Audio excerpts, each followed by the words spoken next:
Yeah. Hey y'all, we are live and welcome back to Big Faith Podcast. It's been a minute. I know it's been a minute, but life has been lifing. I'm one of your hosts, Irish Porter, I'm your man, Trent Porter. and guess what, y'all? Guess what we came in here to talk about today? Today in particular, this right here. This. When I tell you this is our baby, we're so excited about this. This is one of our prized possessions that we've been working on for some time now. About 2 years, right? Yeah, it's 2 years in the I making. want 2 years in the making. And so much has happened in between, the 2 years in doing this book. We had so many Ups, downs, lows, highs, in between. in between making the book. So it does not even have everything, but the meat that's in it is what shaped who we are to this day, you know. I think it just touched the surface. It does touch the I surface. mean, it gives a little bit of insight. But it is so impactful to the point where every time I read it I cry. Like we had a moment today where we read a section of the book to one another, and we read it to one of our friends, and we all just got emotional, and we were just like, oh gosh, I don't even think we're really truly ready for what this is about to do to us physically and spiritually. Like, this is so big. But we came on here to introduce ourselves, the new porters. What does that mean? Who are the new porters? What does it mean? God is so amazing to the point where he gave us our own lineage, and it's so big. The book breaks down what happened, how we established this new lineage that we have, and what does it mean to have a love beyond us. That love beyond us, that's focusing more so on our family, what we're going to leave behind for them, and what God gave us to leave behind for them.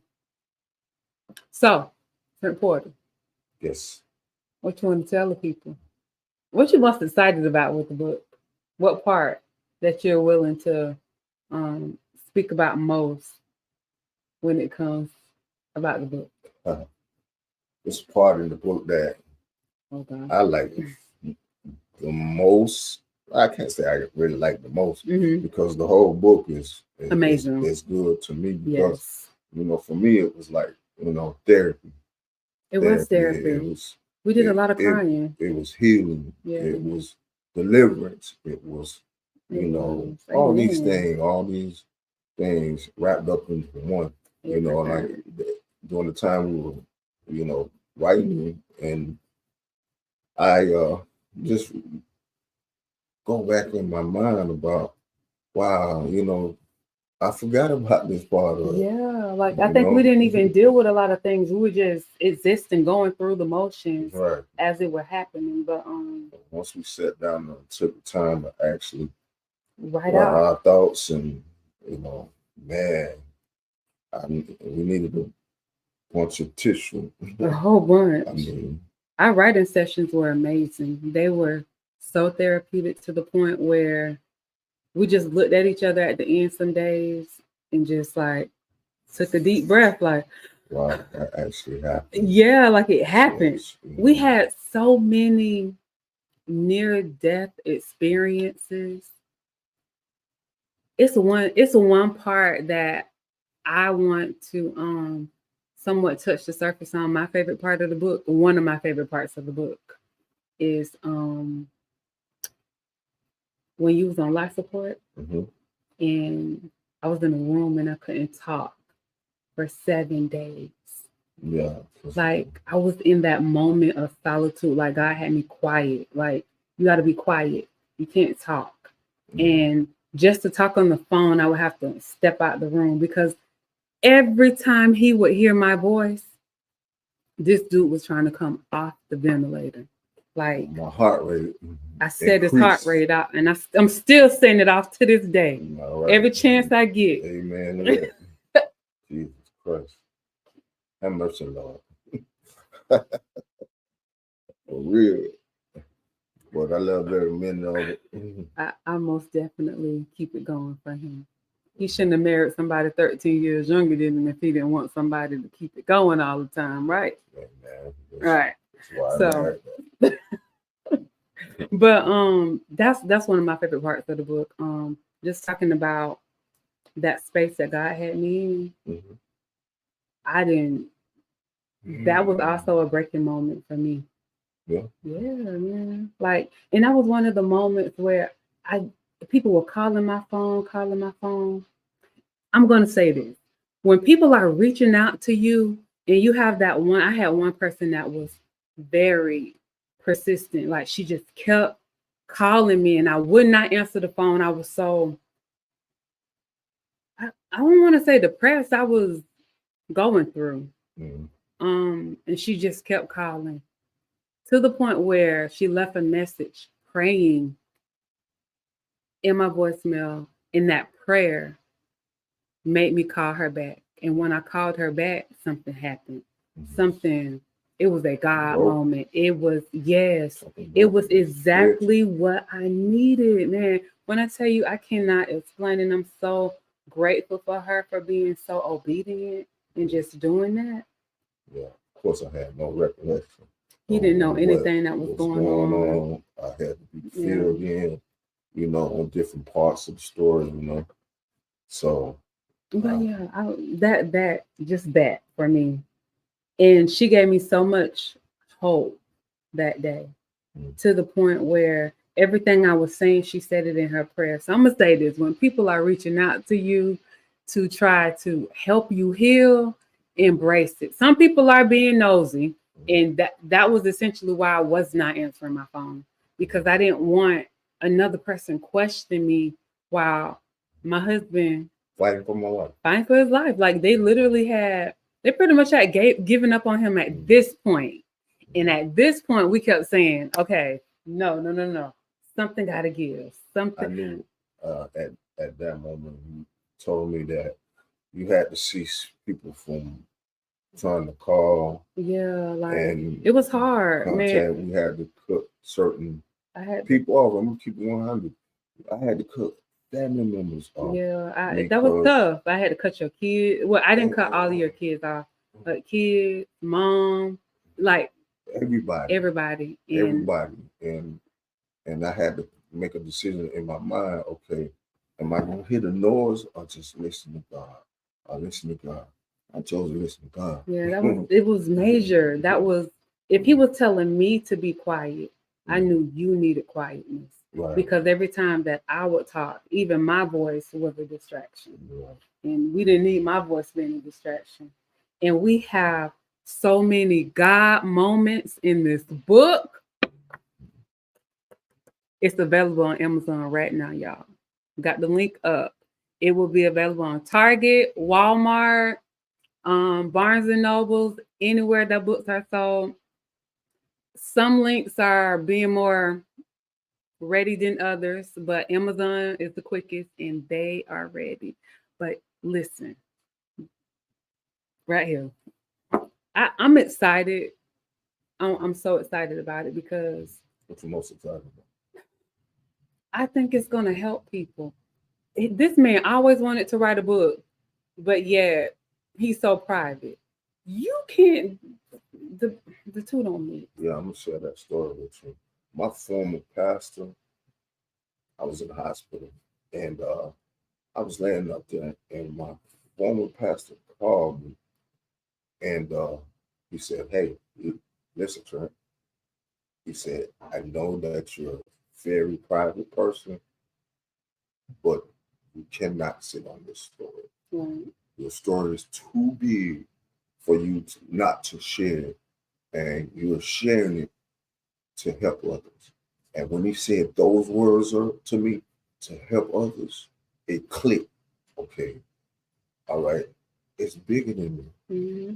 It's bigger than me, and I began to share, and the amount of calls, the amount of encouraging words and prayers, and I mean, just everything just fell into place with that, and it became easy for me to share my story and spread. And now you're not quiet about it. I'm not You're quiet not about quiet it. about You it. know, That's good. I'm still human in some moments. You know what I'm saying? In this book right here, I'm like, man, I'm letting people too far in. You know what I'm saying? Because like at an early age, man, my trust was broken with people, and with people that are close to me too.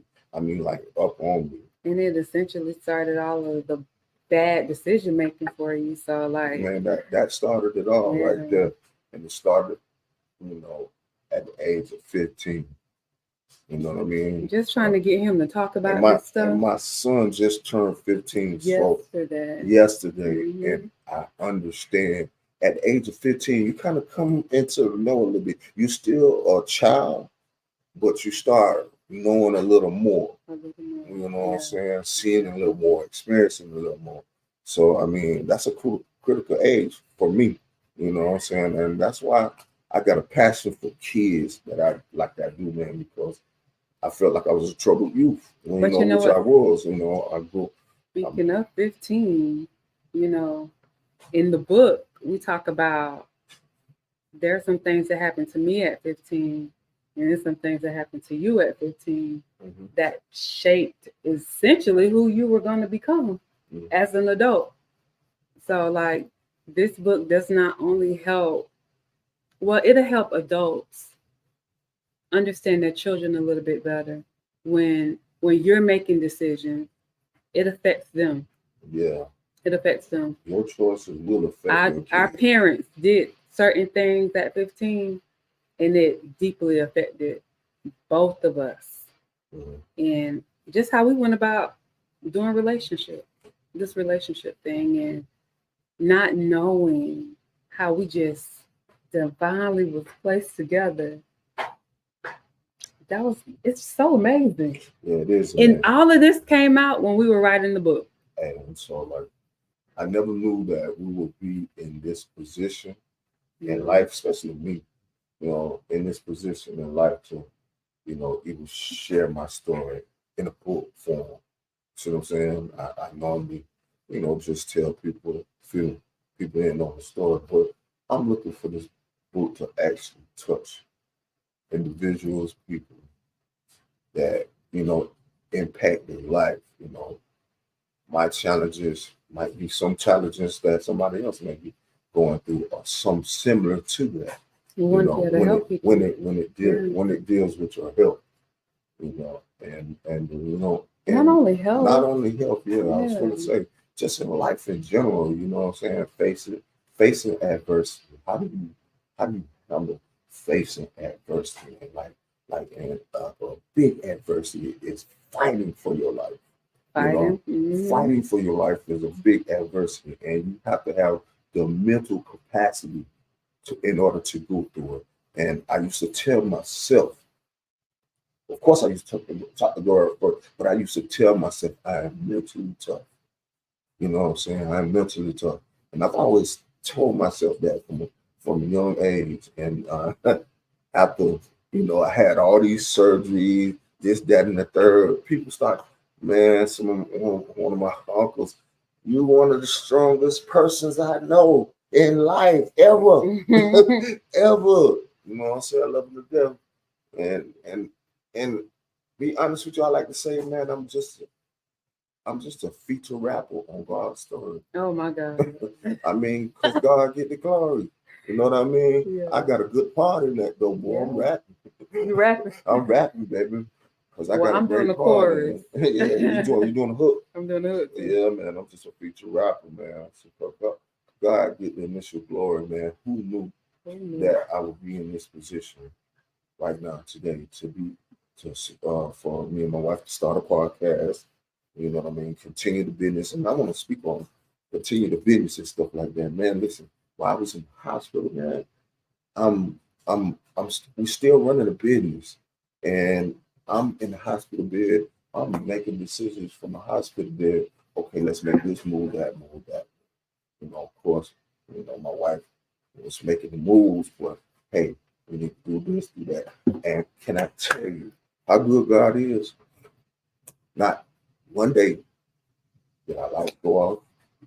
Not one day did we have to worry about, food, uh, uh, any of the amenities of life. We never had to worry about one thing, not one thing. Not one. I mean, it was no pressure. We had people offering us money. Can we do this for you? And we refused a lot of it. We turned everybody down. Just about everybody down. And you know what I mean? Started helping people. That's what we did. And that right there changed our life. Yeah. When you help somebody, we start giving in the time of my need and our needs. You know what I'm saying? Mm-hmm. We start helping other people. So it was major. It was a major move. I mean, and look at God in that whole scenario that I just explained, man. Who wouldn't want to serve a God like that? Amen, somebody. Yeah. Who? Just tell me who. So yeah. I mean, and there's so much more. Man, it's so much. Yeah. It's I cannot wait. Cannot wait. After the book signing, there's so much. The stories that we tell in the book, we're gonna dive a little bit deeper because, like, we know for a fact there's so many people that we're connected to that we help on a personal level, and we want to learn. We want to start helping more people. Whether it's couples, marriages, if you're just an individual and you're trying to get it together spiritually, you're trying to start a business, all of those things, like maybe just working on 9 to 5. 9 to 5. It don't matter, but we just want to help. We want to help people. And I think that we've been helping people and stuff like that. Yeah, we have, but we're quiet about it. Oh man, yeah. We're quiet about it. I mean, because it does not require to be loud. Yeah. To be loud with, oh, I helped such and such through this period in their life, and man, really. But now we're going to do this on another level. We want to do it bigger. We want to help you out. So, our website will be up soon. You'll be able to book our services, everything related to the new porters, to Big Faith, all of it. So we're looking forward to what's to come. I'm excited about this fresh new lineage that we have. It's rooted in the book. It's rooted in love, faith, community, all of the above. And me and Trent, we're just excited about our journey. We're creating a legacy that goes way beyond us. Caleb's kids, Jalen, just like you name it, Cameron, all of them, Devin, the whole Porter crew. We are going to make sure we are straight physically and spiritually. That is what we're working on. And we want to teach other people how to do the same thing.